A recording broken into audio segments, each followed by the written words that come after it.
Hello friends, welcome to our YouTube channel. So basically ये YouTube channel बनाने का मेरा बेसिक उद्देश्य है फाइनेंशियल लिटरेसी। हम लोगों को फाइनेंशियल लिटरेसी दे सके। कुछ लोगों से मिलते हैं बट बहुत मास लेवल पे हम लोग फाइनेंशियल लिटरेसी नहीं पहुंचा पाते। और इस 21st सेंचुरी में ये कहा गया है कि the illiterate of 21st century would not be those who can not read and write. जो लिख और पढ़ नहीं सकते वो इलिटरेट नहीं होंगे, but those who can not learn, unlearn and relearn. जो लर्न नहीं कर सकते और लर्न करके भुला नहीं सकते अगर नई चीज आ जाती है, और रीलर्न नहीं कर सकते। सो आज बात करेंगे हमारे इस टॉपिक में वेल्थ मैनेजमेंट के बारे में, कि वेल्थ को मैनेज करने के क्या क्या तरीके होते हैं, किस तरह से किया जाता है। अब वेल्थ मैनेजमेंट की अगर बात हो रही है तो हम वारेन बफेट को नहीं भूल सकते हैं। वो इन्वेस्टमेंट के गुरु माने जाते हैं। तो वो हमेशा ये कहते हैं कि if you don't find a way to make money while you sleep then you will work till you die. तो अगर आप वो तरीके नहीं खोज सकते कि आप सो रहे हैं तो भी आपका पैसा बढ़ रहा है, तो आपको पूरी जिंदगी काम करना पड़ेगा। गैस कीजिए कि वारेन बफेट एक दिन सो के उठते होंगे तो उनका पैसा कितना बढ़ जाता होगा। तो वो करीब करीब 25.5 करोड़ रुपए एक दिन में बढ़ जाता है। सो वेल्थ मैनेजमेंट में हम इस वीडियो में और आने वाले कुछ वीडियोस में जो टॉपिक कवर करेंगे वो पहला होगा multiple tax consideration. So tax बहुत ज्यादा इंपॉर्टेंट होता है इन्वेस्टमेंट को करते समय, देखते समय। जब भी हम कोई इन्वेस्टमेंट करते हैं तो उसमें अगर मैं थर्ड स्लैब में हूँ लेट से, और 6% मेरे को बैंक में ब्याज आ रहा है, तो क्या हाथ में जो मेरी इनकम आएगी वो 6% होगी? नहीं, 6 में से 10% टीडीएस कटेगा, लेकिन अल्टीमेटली मेरे को टैक्स 30% देना पड़ेगा। तो हाथ में जो आएगा वो करीब 4% के आसपास आएगा। इसके अलावा रिस्क एनालिसिस बहुत ज्यादा इंपॉर्टेंट होता है, बिकॉज हम लोग रिस्क को भूल जाते हैं। कभी कोई भी इन्वेस्टमेंट करते समय हो सकता है वो रिटर्न ज्यादा दे रहा हो, लेकिन उसके साथ रिस्क भी ज्यादा हो। तो रिस्क की एनालिसिस हर रिटर्न में करना बहुत ज्यादा जरूरी होता है।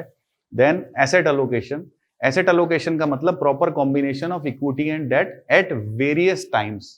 कुछ रेशियोज की मदद से हम जब मार्केट उठा हुआ होता है या मार्केट नीचे होता है, हम लोग को एसेट अलोकेशन, इक्विटी और डेट का प्रोपोर्शन चेंज करना होता है, और जिससे ही हम लोग की रिटर्न तेजी से बढ़ पाती है। सो वो समझना बहुत ज्यादा इंपॉर्टेंट है। देन इन्वेस्टमेंट के कौन कौन से प्रोडक्ट्स होते हैं, ट्रेडिशनल प्रोडक्ट्स कौन से थे, नए प्रोडक्ट्स कौन से हैं जिनमें रिस्क और रिटर्न का अच्छा कॉम्बिनेशन होता है और हम ज्यादा रिटर्न कमा सकते हैं ट्रेडिशनल प्रोडक्ट्स की बनस्पत। इसके अलावा इन्वेस्टमेंट की प्रोसेस को देखेंगे हम लोग कि इन्वेस्टमेंट का पूरा प्रोसेस करके, रिसर्च एंड एग्जीक्यूट करके, रिसर्च को ढंग से करके और उसकी एग्जीक्यूशन हम अपने पोर्टफोलियो में करके किस तरह से रिटर्न को बढ़ा सकते हैं। सबसे पहले हम लोग बात करते हैं how to succeed at investing में सक्सीड कैसे किया जाए, हम आगे कैसे बढ़े। सबसे पहले हम लोग बहुत सरल भाषा में और बहुत लूसिड भाषा में समझाने की मैं कोशिश करूंगा। तो जितने भी लोग बाजार में, बहुत सारे बैंकर्स और सब लोग मिलते हैं, वो बड़े मुश्किल तरीके से समझाने की कोशिश करते हैं कि इन्वेस्टिंग को इस तरह से होती है, ये तो आप नहीं कर सकते, आपको हमारी जरूरत है। ऐसा नहीं होता। देखिए, ये जो तरीका है ये बताया जाता है कि इस तरह से इन्वेस्टिंग में सक्सीड हुआ जाता है, नहीं। वारेन बफेट ने बहुत आसान 4 तरीके बताए हैं, 4 जिससे हम लोग बहुत इजीली इन्वेस्टिंग में सक्सीड हो सकते हैं। सो पहला तरीका है spend less money than you make. आप जितना भी कमाते हैं, चाहे मैं 10,000 रुपये महीना कमाता हूं, चाहे 1 लाख रुपए महीना कमाता हूं, जितना भी मैं कमाता हूं उससे मुझे कम खर्चा करना है। देखिए, इंडिया की एवरेज जो सेविंग्स रेशियो है आरबीआई की स्टैटिस्टिक्स के हिसाब से, एक एवरेज इंडियन 30% बचाता है। सो मेरा जो रेशियो है उसके आसपास कहीं रहना चाहिए। मैं अगर ज्यादा कमाता हूं तो मैं 50%, 60%, 70% तक भी बचा सकता हूं, बट एवरेज मेरे को एटलीस्ट 30% तो बचाना चाहिए। बचाऊंगा कहाँ? ऐसी जगह बचाऊंगा जहां पे इन्फ्लेशन, महंगाई और टैक्स के बाद मेरा पैसा पॉजिटिव रहे, नेगेटिव नहीं हो जाए। कहीं ऐसा नहीं हो कि महंगाई को निकाल दूं और टैक्स को निकाल दूं तो मेरा पैसा माइनस में आ जाए। ये दोनों चीजें मेरे को बहुत इंपॉर्टेंट कंसीडर करनी होगी। तो पहला जो असूल है वारेन बफेट का वो ये है कि spend less money than you make.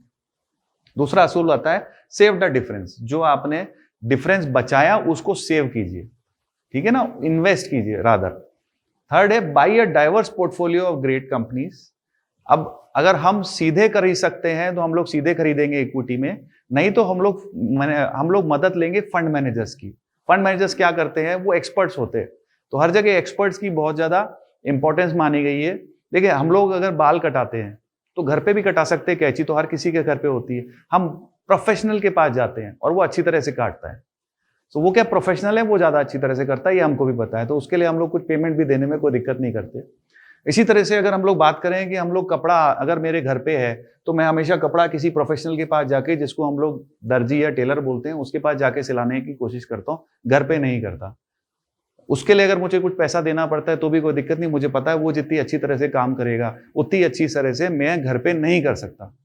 तो इसी तरह से अगर मैं शेयर्स खुद नहीं खरीद सकता हूं तो मैं क्या करूंगा, इन्वेस्टमेंट मैनेजर्स को हायर करूंगा और म्यूचुअल फंड के जरिए मैं अपना पैसा इन्वेस्ट करने की कोशिश करूंगा। खुद उसको मेंटेन करने की या खुद करने की कोशिश नहीं करूंगा, नहीं तो बात का बतंगड़ हो जाएगा, ढंग से मैनेज नहीं कर पाऊंगा। तो ये इंपॉर्टेंट है कि हमको प्रोफेशनल्स की मदद लेनी चाहिए। कुछ पैसे बचाने के चक्कर में ऐसा ना हो कि हम खुद इन्वेस्ट करने लग जाएं, उससे कुछ सालों बाद जाके, कुछ समय बाद जाके आपको रिग्रेट होगा कि मैंने खुद क्यों मैनेज किया। सो बाय अ डाइवर्स पोर्टफोलियो। या मैं खुद भी मैनेज कर सकता हूं, लेकिन उसके लिए मुझे 5 से 6 घंटे रोज देने पड़ेंगे। अगर आप वॉरेन बफेट की बायोग्राफी या अगर इंटरनेट पे जाके उनके बारे में ज्यादा पढ़ेंगे तो आज भी इतने साल बाद भी वो 4 से 5 घंटे 6 घंटे रोज इन्वेस्टमेंट को देते हैं, पढ़ते हैं, सब कुछ करते, तो वो खुद भी मैनेज कर सकते हैं। अगर आप इतना वक्त दे सकते हैं तब आप खुद भी मैनेज कर सकते हैं। Otherwise hire a good professional advisor, और आप एक अच्छे एडवाइजर मतलब म्यूचुअल फंड के जरिए ही इन्वेस्ट करिए। देन चौथा है बी पेशेंट। देखिए, एक बार ये सारी चीजें हो जाएं तो मेरे को पेशेंटली पैसा ग्रो करने का इंतजार करना पड़ेगा। ओवरनाइट कुछ भी नहीं होता। वॉरेन बफेट ने 11 साल में पहला शेयर लिया था। जब वो 40 साल के थे तब वो करोड़पति बने थे, उसके बाद अरबपति बने, धीरे धीरे करके बने, एकदम से नहीं बने। आने वाले और वीडियोज में हम धीरे धीरे करके एक एक चीज मैं कोशिश करूंगा कि आपको हर चीज, every aspects of wealth management अच्छी तरह बता सकूं। Thank you.